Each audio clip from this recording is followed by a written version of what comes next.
सफलता।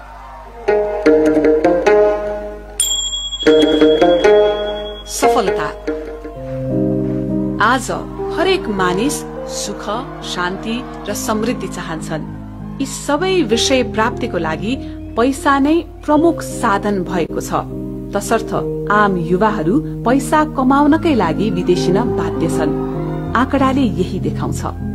तर अब विदेशिनु पर्दैन। नेपालमा पनि स्वतन्त्र वितरक भएर स्वदेशी उत्पादनको बजारीकरण गर्दै राम्रो आमदानी गर्न सकिन्छ र आफ्ना इच्छित सफलता प्राप्त गर्न सकिन्छ। प्रत्यक्ष बिक्री व्यवसायमा आधारित कम्पनी ग्लोबल ओरियन्स नेपालमा आबद्ध भएर यी युवाहरूले प्राप्त अवसरलाई आत्मसात गर्दै सफलता उन्मुख रहेको हामी देख्न सक्दछौं। कसरी प्राप्त भयो त यो सफलता? ग्लोबल ओरियन्स नेपालमा स्वतन्त्र वितरक बनी बिक्री प्रवर्धक बन्न आबद्ध भए पश्चात आहार पूरक स्वास्थ्य वस्तु, फूड सप्लिमेन्ट्स र हर्बल सौन्दर्यका वस्तुहरू बिक्री प्रवर्धन परिमाणका आधारमा नियम अनुसार पाइने सेवा, सुविधा, कमिशन र बोनस बापतको रकमबाट उक्त सफलता हासिल गर्न सकिन्छ। कम्पनीको परिचय।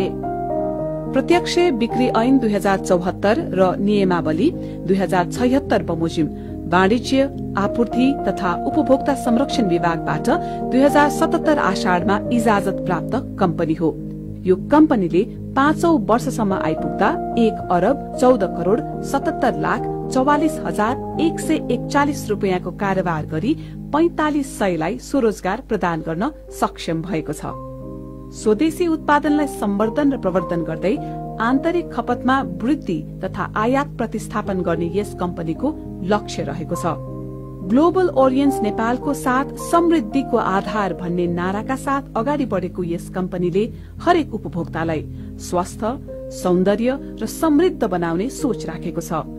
प्रत्यक्ष बिक्रीको क्षेत्रमा लामो अनुभव रहेका व्यक्तिहरूको व्यवस्थापनमा डिसिप्लिन डाइरेक्ट सेलिङ मार्केटिङको अवधारणा अनुसार उत्कृष्ट कम्पनी बन्ने दृढताको साथ सञ्चालनमा रहेको छ। सबैलाई नमस्कार। विश्व बजारमा 85 वर्ष पूरा भएको यो प्रत्यक्ष बिक्री व्यवसाय नेपालमा 2074 सालमा प्रत्यक्ष बिक्री ऐन 2076 सालमा नियमावली आए पश्चात विधिवत रूपमा शुरू भयो र 2077 सालबाट इजाजत लिएर आज 5 वर्षको यो दौरानमा करिब 8 अर्ब बराबरको व्यापार भएको छ र यो 8 अर्बको कारोबारमा यस कम्पनीको पनि महत्वपूर्ण भूमिका र योगदान रहेको म सम्पूर्णमा जानकारी गराउन चाहन्छु। Global orions Nepal made in Nepal mission of prosperity उद्देश्यबाट प्रेरित भएर बाई एन्ड सेलले ओगटिरहेको अहिलेको बजार हिस्सालाई मेक एन्ड सेल अध्यक्षको हैसियतमा यो कम्पनीलाई एकदमै राम्रो बनाउनको लागि लागि पर्नेछु भन्ने यहाँहरूलाई विश्वास दिलाउन चाहन्छु। धन्यवाद।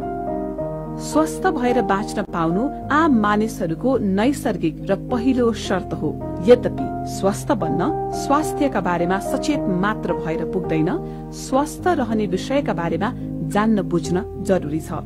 वर्तमान अवस्थामा बढ्दो रसायनयुक्त खानपान, सौन्दर्य सामग्री आदिका कारण आम युवाहरूमा उमेरमै बुढ्यौलीपन देखिने, रोग प्रतिरोधात्मक क्षमतामा ह्रास आई जीवनशैलीसँग सम्बन्धित अनेकन समस्याको सामना गर्नुपर्ने आजको प्रमुख समस्या नै बनेको छ।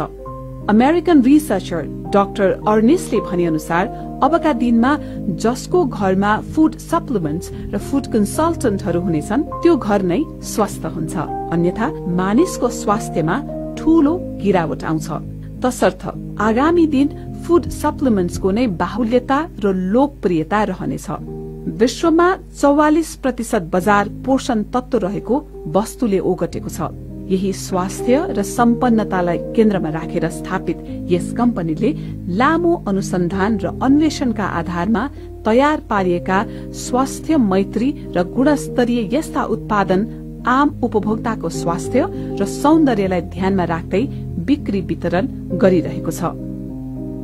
कम्पनीबाट बिक्री वितरण गरिने वस्तुहरू: आहार पूरक खाद्य पोषणयुक्त वस्तु, हर्बल सौन्दर्यका वस्तुहरू र दैनिक रूपमा प्रयोग हुने स्वास्थ्य मैत्री वस्तुहरू यस कम्पनीले उत्पादन र बिक्री वितरण गर्दै आइरहेको छ।